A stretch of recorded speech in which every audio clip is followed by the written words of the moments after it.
see the time. Of course, I know.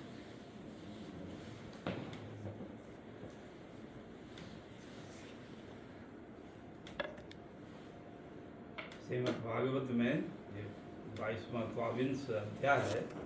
इसमें वर्षा का चतुर्मास है। चतुर्मास के बाद लास्ट में जो होते हैं वो कार्तिक महीना, तो हेमंत ऋतु करते हैं वर्षा का शेष हेमंत।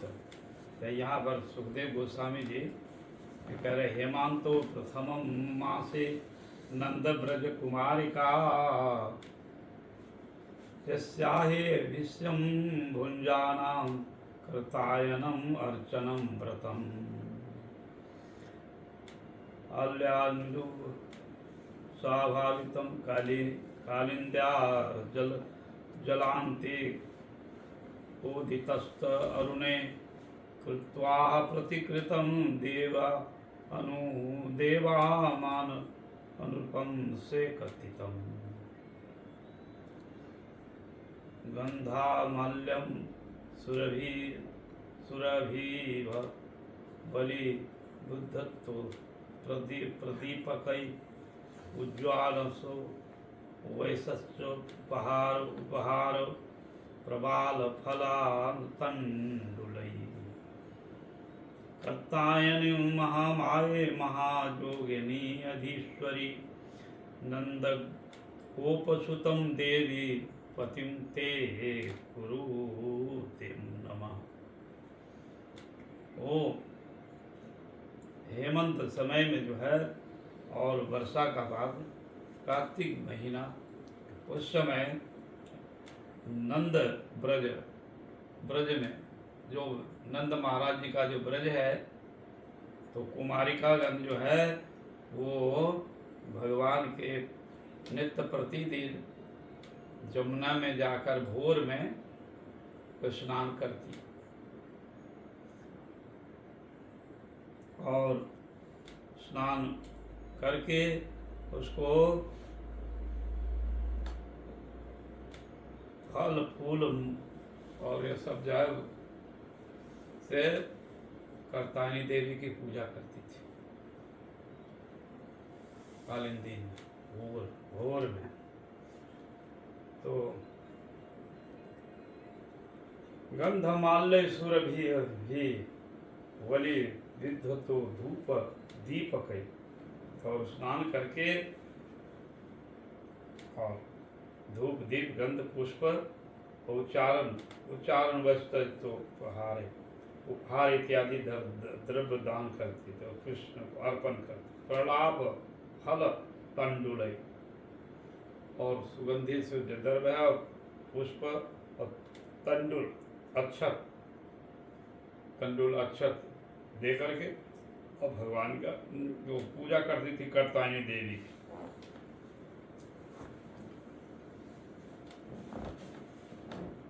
और कर्तायनी महामाये महाजोगेश्वरी अधीश्वरी नंद गोप सुतम देवी पतिम में कुरुते नमः। और वो मंत्र बोलती थी, हे महादेवी, हे महामाये, कर्तायनी महामाये, महाजोगिनी अधीश्वरी पूजा करके, और नंद गोप सुतम देवी पति में कुरुते नमः।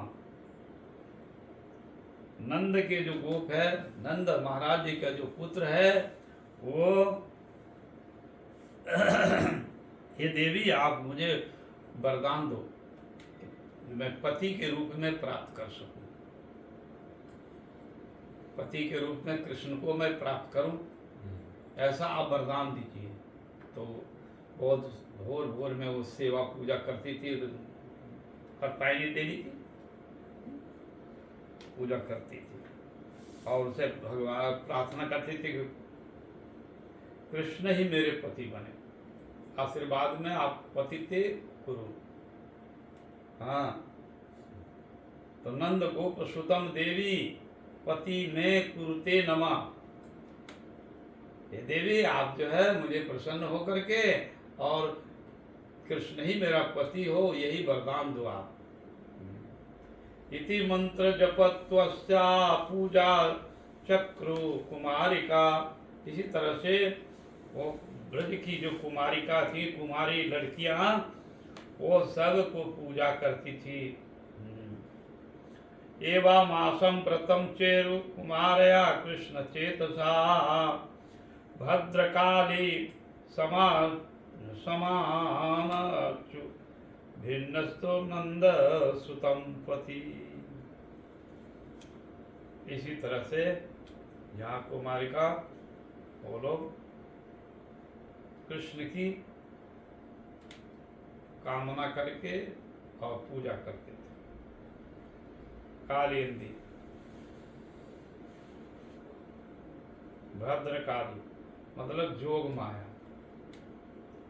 भद्रकाली जोग माया काली के रूप में, तो उनकी पूजा करती थी और प्रार्थना करती थी। समार्चनम, अर्चन करने के बाद में नंद सुत पति, नंद के जो पुत्र हैं वो मेरे पति बन जाए, यही है। उषा उथयतम मैत्र गोत्रे स्वैरण्यावद्धवाहव कृष्णं उच्चारेण जुगयन्तम कालिंदे स्ततो स्नातत्व। तो उन्होंने भोर में उषा काल में ही उठ करके और स्नान करने के लिए करते, फूल कंदमूल द्रव्य ये सब लेकर कालिंदी और पूजा। नद्यः कदाचित् गत्या तीरे निष्पक्षयं पूर्वकं वाससं कृष्णं गायन्ते विजयं सलीलमुदा। भगवास्तं अभिप्रेतं कृष्णो योगेश्वरीश्वरा वैश्यस्य वरावृतस्तत्र गतस्तं कर्म सिद्धये। तो तासां वासस्तु पादय निपत्थरुद्ध सत्वरा परिशस्त प्रसन्नं बालो परिहास मुखाय च। अत्र गतावलाः कामं स्वस्ववास प्रगृह्यतां सत्तं ब्रह्माणि नो नरमं वद्द सूयं व्रत काशिता नो मयोदित पूर्वं वा अनंत अनुत्तम तदितं तु विधो एक कषा पृच्छयवं सहवतो सुम मध्यमा। तस्या तत् छवेदितं श्रद्धा गुप्ता प्रमादि मिढ्ढतं प्रवक्षमन्यां जातः आसन्नो निर्वचन। एवं सुब्रतं गोविंदे नरमाः अर्चितत्व चेतसा।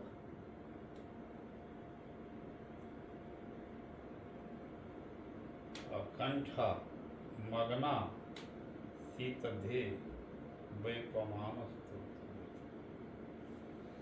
तो जो चीर घाट में भगवान ये प्रातः काल उठकर उषा काल में स्नान करती, किंतु वो सभी जो है निवस्त्र हो करके और स्नान करती।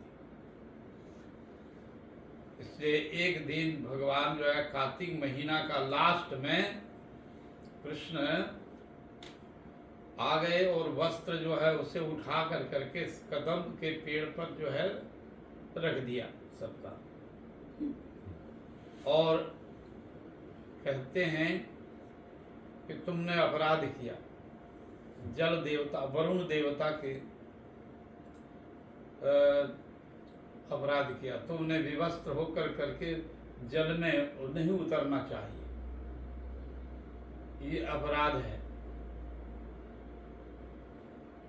तो इस अपराध के कारण उस वस्त्र कहा कि तुम लोग अब जो है वस्त्र लेकर करके तुम ले जाओ, तुम लोग वस्त्र ले जाओ। यहाँ पर भगवान कहने पर वो तो बड़े अब तो लज्जित हो गए कि मैंने वरुण देवता का अपराध किया, अपमान करता है। जल में भी जो प्रवेश करना चाहिए तो वस्त्र के साथ, निवस्त्र होकर के स्नान नहीं करना चाहिए। ये विधेय वो वरुण देवता का अपमान होता है, ऐसे समझा रहे हैं भगवान इसको। तो कहते हैं और तब वो जब कहा कि तुम ऊपर आकर करके वस्त्र ले जाओ, तो भगवान सरेश्वर जो जोगेश्वर जो भगवान हैं, हाँ, भगवंता तथा विपरीतम कृष्ण जोगेश्वरेश्वरो, तो भगवान जोगेश्वर हैं, वो हरि व्यापक सर्वत्र समाना, हरि तो सर्वत्र है। तो कह रहे तुम वस्त्र ले जाओ। तो उनके मन में संकोच आया कि इस तरह से हम कैसे जाएंगे, आप जो है करो। तो वो और कह रहे कृष्ण, गोपियाँ कह रही कृष्ण तुम हमको वस्त्र दे दो, देखो मैं ठंडी में कांप रही हूँ, पानी में कंठा मगना, यहाँ तक जो है कंठ में तक पानी और मुझे शीत लग रहा है, आप ये करो सब। तो इस तरह से लीला कर रहे हैं भगवान। किंतु भगवान कहाँ नहीं है, भगवान तो सर्वत्र है ना, तो जल में भी है, तो थल में भी है, स्थल में, आकाश में, सब जगह भगवान है। तो भगवान सर्वत्र है, भगवान से कोई भी बात जो है छिपा हुआ नहीं है, सबकी निखिल वस्तुओं को सब है। तो इसलिए पूर्ण रूप से जब शरणागत नहीं होते हैं तब तक भगवान कृपा नहीं करते। ये दिखाया तुम अभी जो है तुम कुछ जो है छिपा करके रखा है, हाँ, इसलिए वो पूर्ण रूप से हमको समर्पित करो, भगवान ये कह रहे हैं। और लौकिक शिक्षा से भी है कि जल देवता वरुण देवता को अपमान किया है, यह अपराध कर गया। दूसरी बात है भगवान सर्वत्र है, सब कुछ जाने, और तुम जो जिस उद्देश्य से पूजा कर रहे हो तो पूर्ण रूप से हमको समर्पण करो। जिस भावना से पूजा कर रहे हो तो मुझे समर्पण करो, ये बात। और जिस समय वो कुमारीगण हैं तो वो 5-7 वर्ष की है कुमारी। ये भगवान की चीर हरण लीला में बहुत से लोग जो है क्रिटिसाइज करते हैं, हाँ, कि वस्त्र चोरी किया भगवान की इसको स्त्रियों से, तो ये दोष देखते हैं। किंतु उस समय भगवान की वो उसकी कामना भी थी कि भगवान कृष्ण ही मेरे पति बने, ये भी कामना थी। तो उसी लिए आराधना भी कर रही थी महामाया जोगेश्वरी कात्यायनी देवी की। तो वहां पर किसी प्रकार का दोष नहीं है, इसमें दोष देखते हैं ना। और 5-7 वर्ष की बालिकाओं में वो अभी वो काम गंध भी नहीं है। जिस समय कृष्ण जो है तो वो 6 वर्ष के में ही वो 5 साल का बालक कृष्ण है, 5 साल की बालिकाएं हैं, तो उसमें कोई किसी प्रकार का काम गंध नहीं है। छोटे छोटे बच्चे जो है वो लड़का लड़की खेलता है एक साथ में, उसको कोई काम गंध नहीं है। और गुरुजनों को भी उसको ये वो भावना नहीं आती है कि ये बालक और बालिका खेल रही है तो इसमें, तो उस समय जो ऐसा था वो उसमें केवल एक सच्चा प्रेम था, भावना थी, और वो जानती नहीं थी उसको, और उसको पूर्व उपासना जो है उसके मन में था, केवल वो बोलती थी, किंतु उसको पति क्या है पत्नी क्या है वो उसको पता नहीं है। हाँ, पति है पत्नी है, ये उसको वो काम अभी गंध नहीं है, उसको कामना नहीं है कोई संसार का जो है, ये संसार का भी पति पत्नी का जो भाव है और उसमें तो, किंतु वो जो पतिश्च कुरु नंद सूत देवी पतिश्च कुरुत में पति का जो, किंतु वो सब भी उस समय कामना गंध नहीं था उस समय। इसलिए वह प्रेम दिखा रहा है कि यह सच्चा प्रेम है, भगवान के प्रति सच्चा प्रेम है। ये संसार की जो कामना वासना वाली जो है इससे ऊपर है। इसीलिए इस अध्याय में यहाँ सुखदेव गोस्वामी जी वर्णन कर रहे हैं कि ये उसमें ये जड़ जगत का प्रेम गंध नहीं है, वहाँ प्रेम का केवल होता है कि एक भगवान को हम सुख शांति दें और हमारा मनोभीष्ट पूर्ण हो जाए, ये भाव है। ये जगत जगत का जो है नाइट क्लब है ना, तो नाइट क्लब में जाकर करके इंद्रियों को एंजॉय करता है, वैसे करता है। हाँ, किंतु वहाँ वो कृष्ण जो है जो चीर हरण के लीला के समय में किया, तो वह वहाँ स्वच्छ निर्मल प्रेम है, वहाँ पर कोई काम गंध नहीं है। हाँ, ये भगवान ये चीज को दिखा रहे हैं कि जो यहाँ निर्मल प्रेम है। तो सुखदेव गोस्वामी पाद जी कहते हैं कि इसको कोई वहाँ पर काम गंध नहीं है, वह स्वच्छ निर्मल प्रेम है, वहाँ अप्राकृतिक चिन्मय प्रेम है। तो जड़ कामी भोगी कोई व्यक्ति वो कहेगा कि अरे कृष्ण तो देखो वो जो चीर हरण कर लिया, वस्त्र हरण किया, और वो स्त्रियों को कहा कि तुम विवस्त्र होकर के ऊपर आ जाओ जल से मग्न, तो ये तो छेड़खानी किया उससे। किंतु कहते हैं नहीं, वहां पर इस लीला में वो स्वच्छ निर्मल जो जिसे प्रेम है वो चीज को यहाँ पर दर्शा रहा है।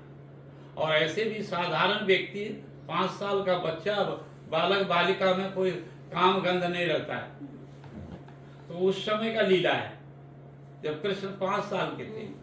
हाँ, बालक बालिका है 4 साल की है, 5 साल की, और वो बालिका में ही वो मूर्ति बनाया देवी का, वो बालू का ही मूर्ति बना लिया, और बना करके और वो पूजन करती हैं,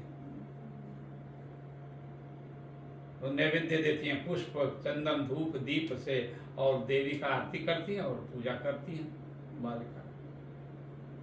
उस समय कोई मूर्ति नहीं है इसमें, तो वो जो पूजा कर रही है वो बालिका के बालू का मूर्ति बनाकर, तो उससे अच्छा जैसे बच्चे लोग जो है वो अपना बनाता है ना, घर बनाता है, खेलता है, खुशी, तो वो निर्मल प्रेम होता है उस समय।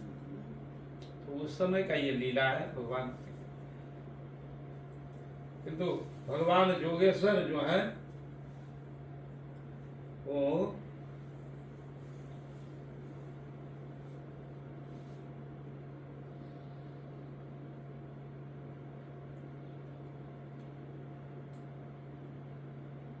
मयोदीत पूर्वम अनुतम विदुह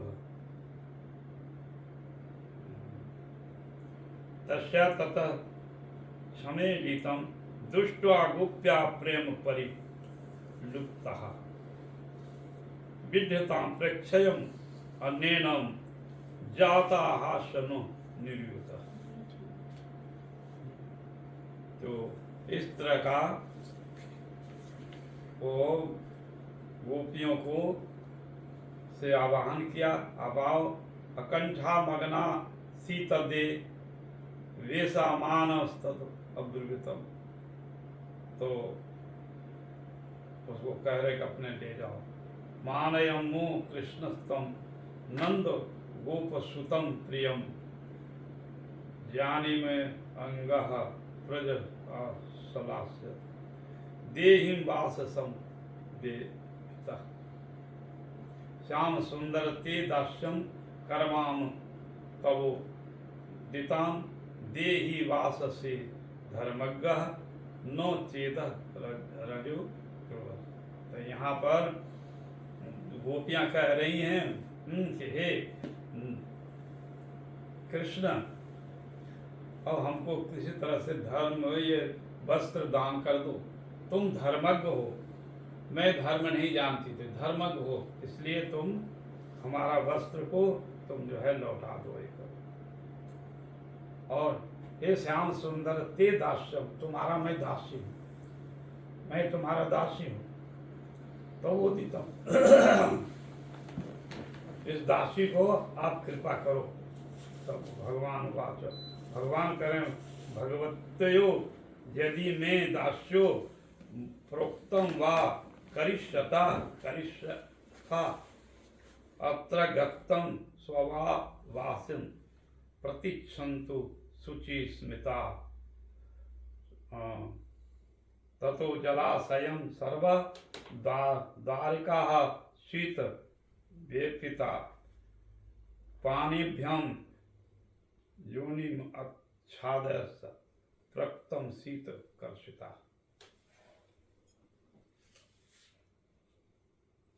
तब शुद्ध भाव प्रसिद्धिता भगवान हतः वीक्षतम शुद्ध भाव प्रसोदिता स्कंधे निधायम वाससी वृत्ता प्रवक्षसो स्मिता।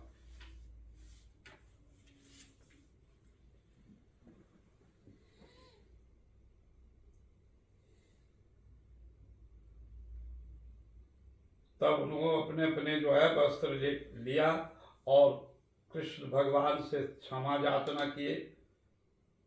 आप तो मेरे संकल्प, तो उस समय भगवान जो है वरदान दिया, यता बला व्रजम सिद्धम मय रसस्थ छपा जदु दिहश्च व्रतामिदम चारणम अर्चनम सती। तो उसकी जो है कामया कल्पते, तो संकल्पो विधितम साधो भवातिनाम मदार्चनम। अब जो मेरा अर्चन पूजा किया उसका संकल्प में सिद्धि हो गया, काम जो है उसकी पूर्ण हो गई। देवी प्रसन्न होकर के उसको वरदान भी दिया और वो वरदान आशीर्वाद मिलने से कृष्ण मिले, कृष्ण से उनका जो अपना अपराध था वो क्षमा कराया और अंतिम में भगवान वो उनका सभी देवियों का वो शरणागत हुआ, समर्पण कर दिए भगवान। तो यहाँ पर सुखदेव गोस्वामी कहते हैं इति दृष्ट्वा भगवता लब्ध कामा कुमारिका, वो जिस लोभ से पूजा कर रही थी काम से, उसका काम पूरा हो गया। धन्या तो तदा पादाम भुजम, और भगवान के चरण कमलों को प्राप्त किया। किच्छनम निर्विघ्न सुब्रजम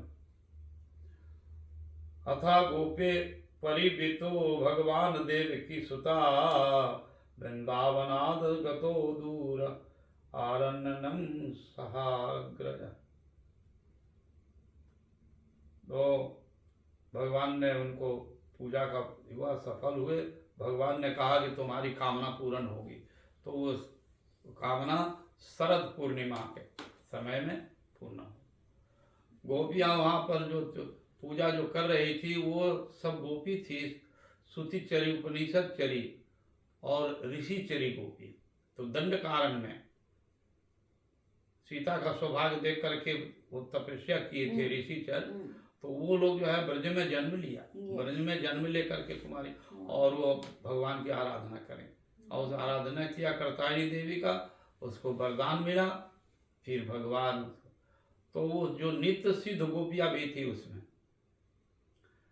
चीर हरण के समय में, और पूजा जो कर्तानी की पूजा करती थी उषा काल में, भोर में 4 बजे, तो उसमें नित्य सिद्ध गोपियां भी थी। तो नित्य सिद्ध गोपियां तो नित्य है ही, तो वो विधि कैसे पालन करते हैं, उसका भाव क्या है, वो भाव में देख करके संग से तब इन जो है इनको वो भाव जगा, और उसके भाव जब जगा तब कृष्ण उनको मनोकामना पूर्ण करने के लिए हेमंत जो रास है लीला, उसमें उनको समन, तो उसको सबको सम्मिलित किए थे गोपियों को।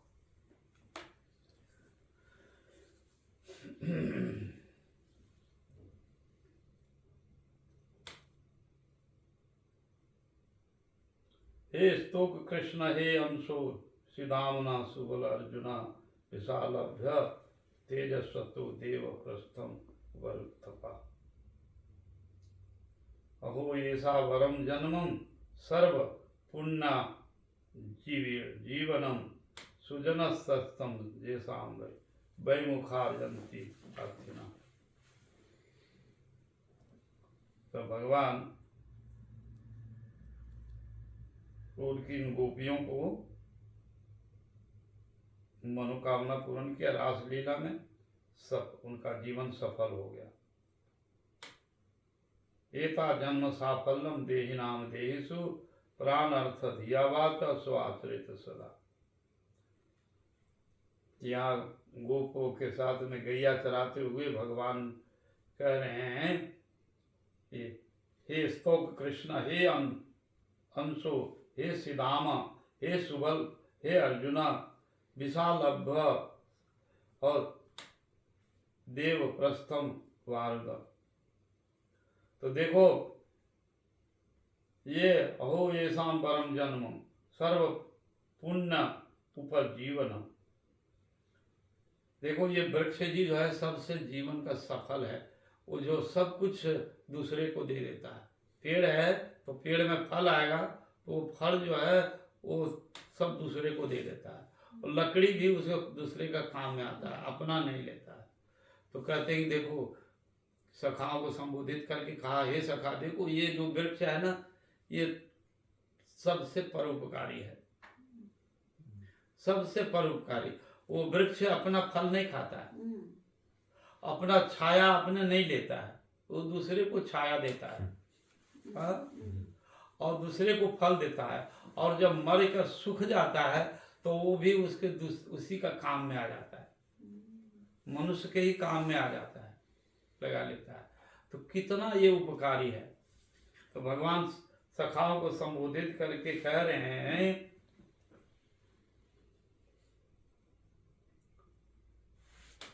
एतावत जन्म साफल्यम देहि नाम देहिषु प्राण अर्थ धिया वाच श्रेय एवं चरित सदा। उसका ही जीवन सब। तो एतावत जन्म साफल्यम कहा, इसका ये वृक्ष का देखो जीवन कितना सफल है, सब कुछ दूसरे के लिए कर देता है। यहाँ तो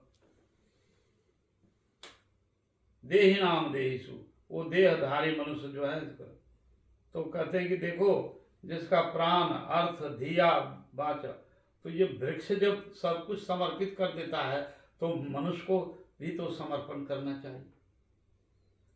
तो वृक्ष से कहीं श्रेष्ठ जो है मनुष्य है ना, तो वो मनुष्य से कहते हैं। तो जिनका देहि नाम अभी देहिषु, और जिनका देहधारी मनुष्य धारण किया है और वो दूसरे को परोपकार करता है प्राण से, अर्थ से, धिया माने बुद्धि से, किसी को बुद्धि दे दिया, तो बुद्धि नहीं है तो बुद्धि दे दिया, वाचा वचन से भी किसी का कल्याण हो जाता है, बोलने से भी कल्याण होता है।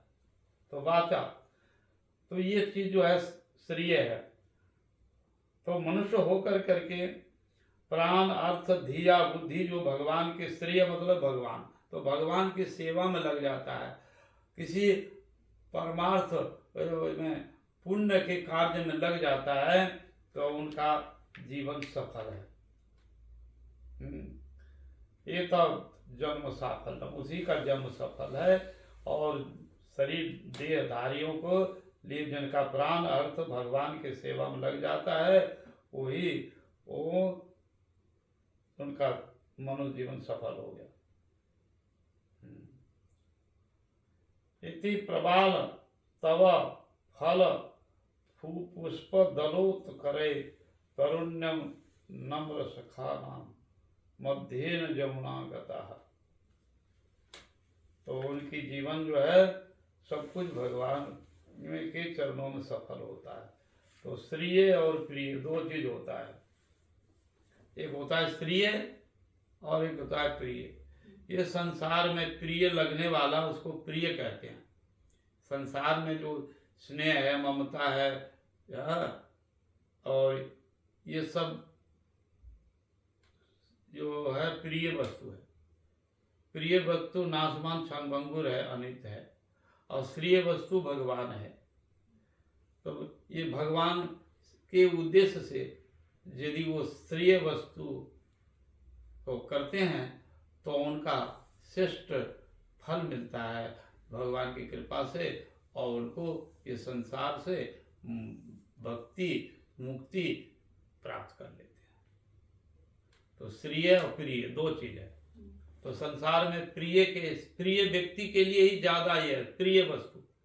संसार में प्रिय व्यक्ति के लिए, वस्तु के लिए, और वो सब जो है करता है, किंतु अपना भाई बंधु कुटुंब, हाँ, ये इसके लिए सब कुछ करता है। किंतु परमार्थ राज्य में वो गुरु वैष्णव भगवान और भक्त और हरिनाम संकीर्तन में जो है अर्थ प्राण बुद्धि यदि लग जाता है तो वो सफल है परमार्थ के लिए, भगवान के लिए। तो ये श्रेय और प्रिय, तो प्रिय जो वस्तु है ये अनित्य है, नाशवान है, अंत में फिर वो सब कुछ छोड़ कर चला जाएगा। किंतु श्रेय कर्म जो है, मंगल कर्म, शुभ कर्म भगवान के निमित्त, तो वो प्रिय होता है। हाँ, उसका तो ये प्राण अर्थ सब कुछ जो है भगवान को समर्पण करना चाहिए और भक्ति अनुष्ठान करना चाहिए, हाँ, भगवान के लिए। तो देखो कैसे आप लोग का बड़ा सौभाग्य जीवन है, जब भगवान के लिए जो है मूर्ति बैठाए, भगवान की सेवा पूजा कर रहे हैं, सब कर रहे हैं।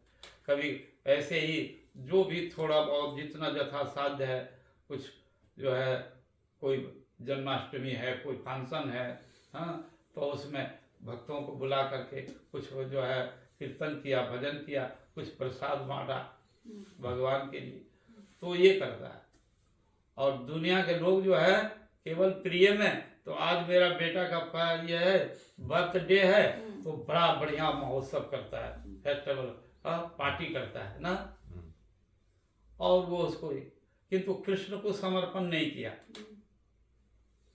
कृष्ण को समर्पण नहीं किया, बहुत सा केक काटा, बहुत, हाँ, तो ऐसा केक काटता है ना, बड़ा बड़ा केक काटता है, जो है 10 केजी 20 केजी इतना बड़ा बड़ा काटता है, केक काटता है। तो कई इंडिया में तो देखा 1 कुंटल का वो जो है केक काटता है और सबको खिलाता है और क्या क्या देता है सब, हाँ, बहुत आमोद प्रमोद करते हैं। किंतु वो केक जो है तुलसी नहीं दिया, भगवान को समर्पित नहीं किया, तो वो चीज जो है वो प्रिय में चला आया। जो भगवान को नहीं दे के समर्पित होता है तो द्रव्य, तो कहते हैं वो द्रव्य जो है वो भिष्टा है, वो पानी वाटर जो है वो मूत्र है। यहाँ तक शास्त्र में कहा कि जो भगवान को जो द्रव्य समर्पित नहीं करते हैं तो वो भिष्टा तुल्य है, और जो वाटर, हाँ, या जूस भगवान को नहीं दे करके अर्पण करके ऐसे पीता खाता है तो वो मूत्र पीता है, ऐसा तो वही श्रेय है, ये प्रिय लगने वाला वस्तु जो कृष्ण से विमुख है, कृष्ण से कोई संबंध नहीं है, हाँ, तो यही है श्रेय और प्रिय, दो चीज है संसार में। श्रेय भगवान के लिए उद्देश्य करेंगे तो वो श्रेय हो जाएगा, और जगत के लिए करेंगे तो वो प्रिय हो जाएगा। तो प्रिय का क्रिया और उसका नाशमान है अनित्य क्षण भंगुर है, उससे उसका और भी अधोगति होगा, नीचे गति देगा। हाँ? तो ये श्रीय और प्रिय, तो यहाँ पर श्रीय बताया ये। हाँ, एता जन्म साफल्यम देहि नाम देहिषु प्राण अर्थ धिया वाच श्रेय आचरेत सदा। वो सदा सर्वदा आचरण सदा करते हैं, तो श्रेय वस्तु है।